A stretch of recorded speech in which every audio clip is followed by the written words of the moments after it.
En octubre de 1907, un solo hombre encerró a los banqueros más poderosos de Estados Unidos en su biblioteca privada y no los dejó salir hasta que aceptaron salvar el sistema financiero.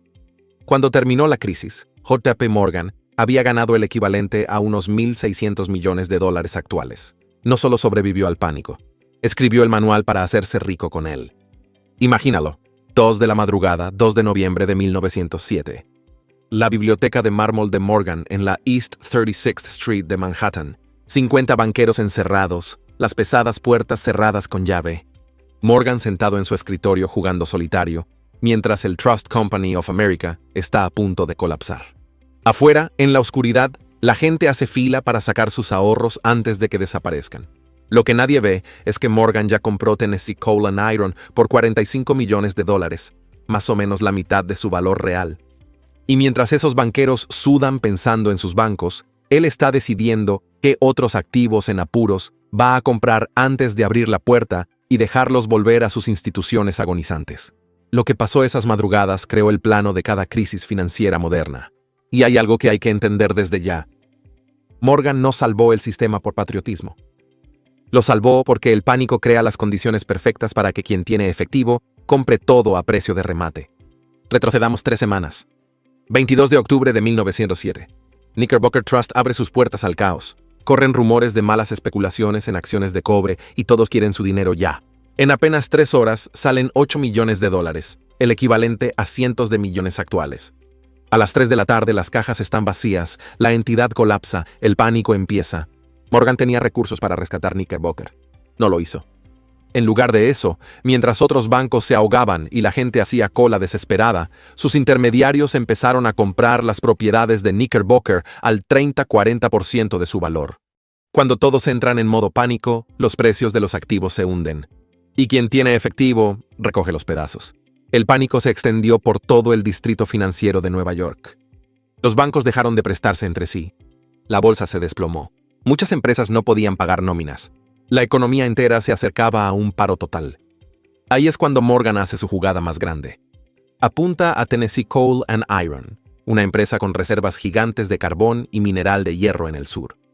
Los análisis independientes valoraban esos recursos por encima de los 100 millones, pero la acción se había hundido y la empresa necesitaba efectivo desesperadamente.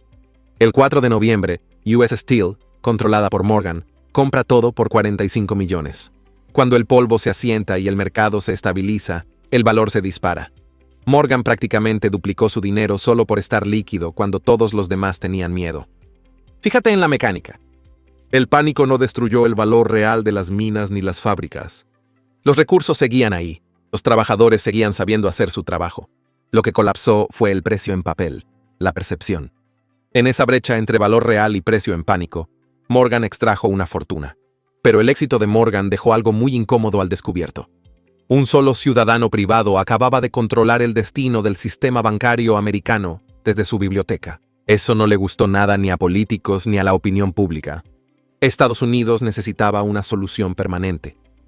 Un mecanismo que pudiera inyectar dinero de emergencia en las crisis, sin depender de un magnate haciendo de Dios en su sala de estar.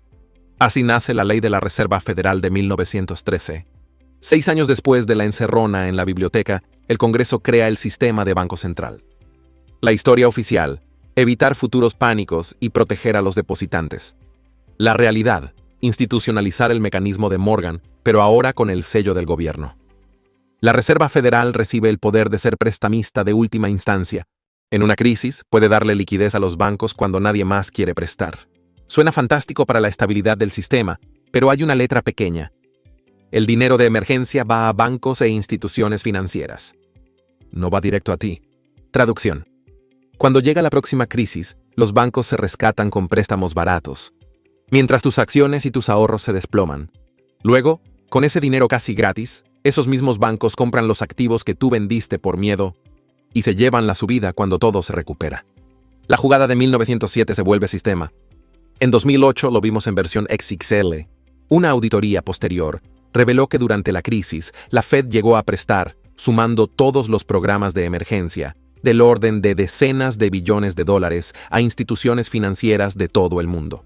Mientras el ciudadano medio veía cómo su 401k o su plan de pensiones se partía a la mitad, Los grandes bancos recibían líneas de crédito a tipos casi cero.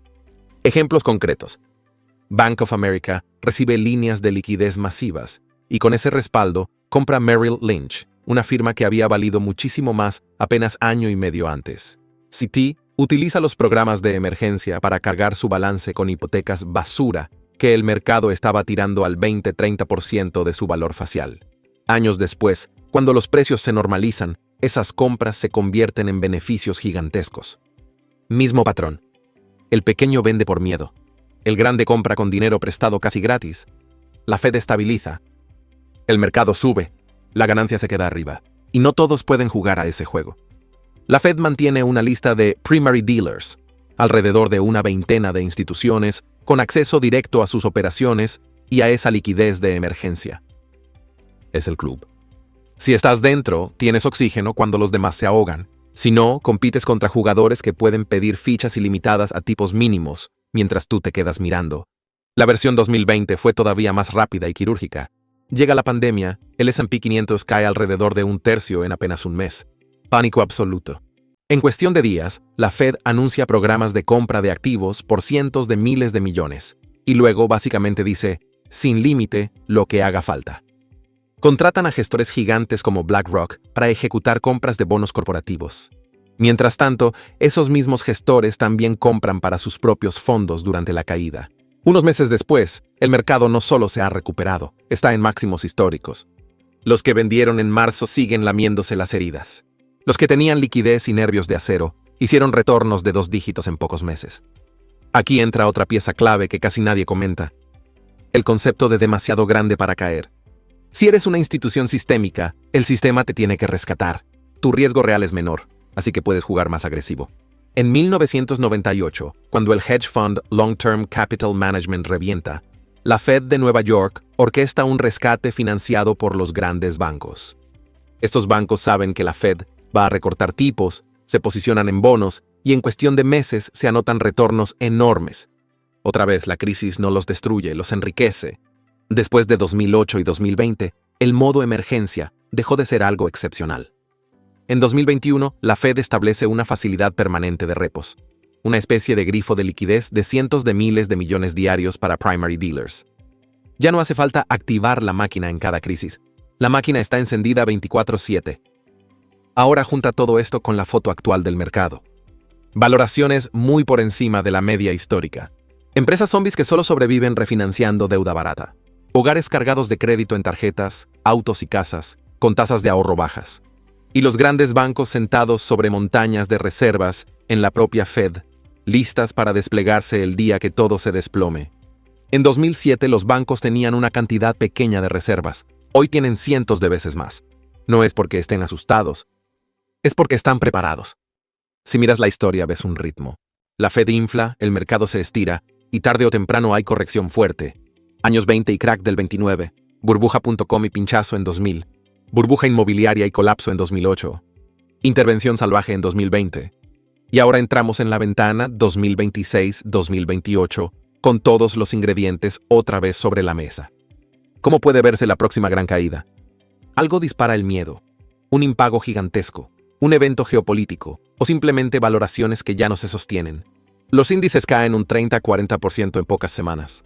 Noticias que dejarán boquiabierto al mundo. Tu cuenta de inversión en rojo sangre. El inversor promedio hace una de dos. Vende con pérdidas para no perderlo todo, o se queda paralizado mirando la pantalla. Mientras tanto, los primary dealers y grandes gestores caminan tranquilamente a la ventanilla de la Fed, toman liquidez barata y empiezan a comprar activos que tú estás regalando por miedo. Meses después, la Fed estabiliza. El mercado rebota con fuerza. Ellos salen con un 30-50% de ganancia. Tú, con suerte, has vuelto al punto de partida, o sigues por debajo porque vendiste en lo peor. En cada ciclo son los mismos ganadores y los mismos perdedores, con nombres distintos pero roles idénticos. Ganadores, instituciones con acceso directo a la liquidez, gestores que entienden el patrón e inversores individuales que entran al juego con la mentalidad adecuada. Liquidez antes del crash, sangre fría durante el pánico, paciencia en la recuperación. Perdedores, quienes viven al límite con deudas, sin ahorros, sin plan y venden lo que tienen justo cuando está más barato. No necesitas ser JP Morgan ni estar en la lista de primary dealers para dejar de ser carne de cañón. Lo que sí necesitas es dejar de comportarte como el ahorrador en la cola del Knickerbocker Trust en 1907. Morgan no era un mago, solo estaba mejor posicionado. Tenía efectivo cuando los demás tenían miedo, y entendía que los crashes no destruyen riqueza, solo la cambian de dueño. Hoy la Biblioteca de Mármol es un museo, pero su lógica sigue viva en la arquitectura de la Reserva Federal y en el comportamiento de los mercados. La máquina de liquidez está montada, los incentivos están claros, la historia ya nos enseñó el guión. El crash de 2026, o cuando toque, no va a ser el fin del mundo. Va a ser, como siempre, una gigantesca transferencia de riqueza de los que no saben a los que sí, de los que se ven obligados a vender, a los que llevan años preparándose para comprar. Tú no puedes cambiar el sistema. No vas a desactivar la Fed, ni cerrar la ventanilla de los primary dealers, ni reescribir las leyes. Pero sí puedes decidir en qué lado del tablero quieres estar cuando llegue el próximo derrumbe. Puedes usar estos años para construir un colchón de liquidez, reducir deudas tóxicas, dejar de jugar al casino con tu dinero y entender lo suficiente de economía y de mercados como para no entrar en pánico cuando todos griten. No es asesoría financiera personalizada, es simple supervivencia estratégica en un juego que ya está diseñado. En 1907, la pregunta era quién estaba dentro de la biblioteca de Morgan y quién se quedó fuera, tiritando en la calle. En el próximo gran pánico, la pregunta será parecida. ¿Vas a ser de los que corren a vender por miedo o de los pocos que entienden el patrón y están preparados para comprar cuando el resto huye? La jugada está escrita. La máquina está encendida. La historia avisa. Lo único que falta por decidir es si el próximo crash te pilla como víctima o como espectador frío que por fin entendió cómo funciona el juego. Recuerda, eres más grande que tus miedos, más fuerte que tus problemas financieros y más inteligente que el sistema. Sigue aprendiendo, sigue cuestionando y nunca dejes de pensar por ti mismo. Y antes de irte, si este video te aportó algo, suscríbete al canal y activa la campanita. Así el algoritmo entiende que este contenido merece llegar a más personas como tú, y a mí me ayudas a seguir creando videos profundos, honestos y sin filtros. Déjame también tu like y un comentario contándome qué fue lo que más te movió de este video. Nos vemos muy pronto en el próximo. Cuídate mucho y recibe un abrazo fuerte. Bye.